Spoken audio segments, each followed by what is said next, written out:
Morning, everyone, on this super cold Ides of March. Yes, 15th of March. What does the Ides of March mean for us? Just that it's the middle of the month. Also, it's the day after we put the clocks ahead. So if I'm a little tired, that's because why? Oh, well, hey, we're coming up on the 5th Sunday in Lent already. Got an early Easter, first Sunday in April this year.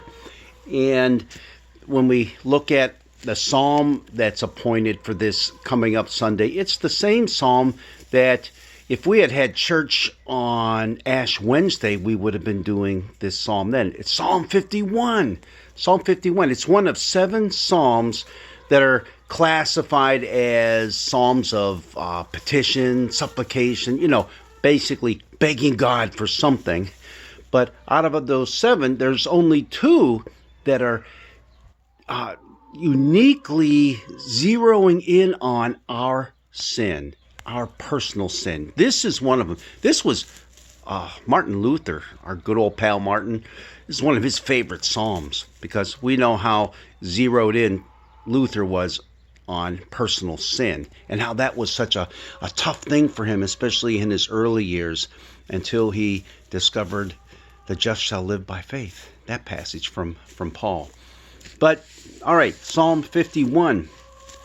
We use it about 4 or 5 different times throughout our Revised Common Lectionary. But like I said, usually it's the big psalm for Ash Wednesday, but also for this Sunday coming up as well. And it's a good one to reflect on. And as I look at it, I think part of the reason why it's being used in this context on this Sunday is it does focus on our inward hearts, our hearts. And the Jeremiah text we have is going to focus on that. We even have hints of that in the gospel reading as well. So it's appropriate, very appropriate. Have mercy on me, O God, according to your steadfast love, according to your abundant mercy. Blot out my transgressions. Wash me thoroughly from my iniquity and cleanse me from my sin. Great way to start. Now this psalm is, about 17 verses long. And we're only going to do the first part of it, the first half, basically, up through verse 12 for this Sunday. But there's a couple of instances like what we just read. Wash me thoroughly from my iniquity, cleanse me from my sin. And then later on in verse 7, there's similar wording about washing. And there was some thought that perhaps in the temple, was there we do know that there were some, but was this specifically written for a time such as that, where you are ritually purifying yourself, washing? We know that there was the washing of hands and things like that, but was there something else besides the sacrifices that you would offer for your sin? Quite possibly. So it's in that regard, it's something that could have been used ritually, as well as just something to reflect on. Just to reflect on our failure as God's people. And the other thing to keep in mind is the emphasis isn't on those little individual bad things that you've done in your life. I was really a bad boy this week. I did this. No, it's the overall collective who we are. We are people who sin. Excuse me. Told you it's cold out here and got my throat all clogged up too. But we are people who we don't always get it right, okay? But it's not the individual stuff that matters. It's the fact that as a whole, we are caught up in this thing called sinfulness, okay?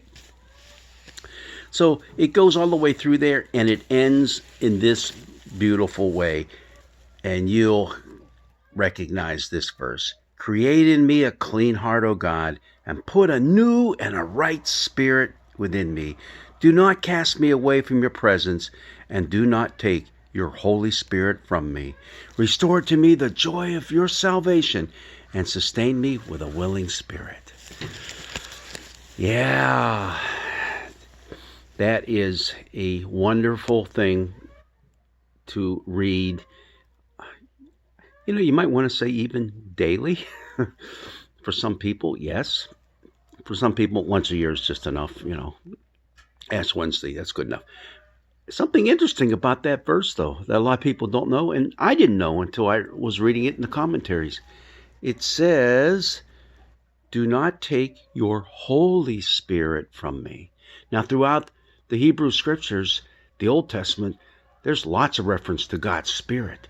But only twice in the entire Hebrew Scriptures is there reference to your Holy Spirit. Isn't that interesting? Only twice. Here, and then once in Isaiah. Otherwise, we talk about the Spirit of God being upon me, but not the Holy Spirit. Get into the Newer Testament. That is where there's the Holy Spirit just about every other page. Well, not really, but it just kind of seems that way. Well, read this psalm. We're going to be doing verses 1 through 12 this coming Sunday. It's a good one to reflect on and to really clean ourselves up on the inside as well as we clean ourselves on the outside. But that internal cleansing of our spirits so that we can be one, we can be reconciled to God, but not just that way, but reconciled to one another as well. God's blessings be with you. Yeah, it's going to be a little bit chilly this week. That's all right. Still the middle of March. It's still winter. Yep, it's still winter until Saturday. And that's when we get that first day of spring. Woohoo! Have a great day. Enjoy your day, whatever you are doing.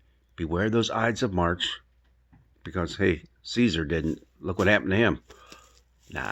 Have an awesome, blessed day.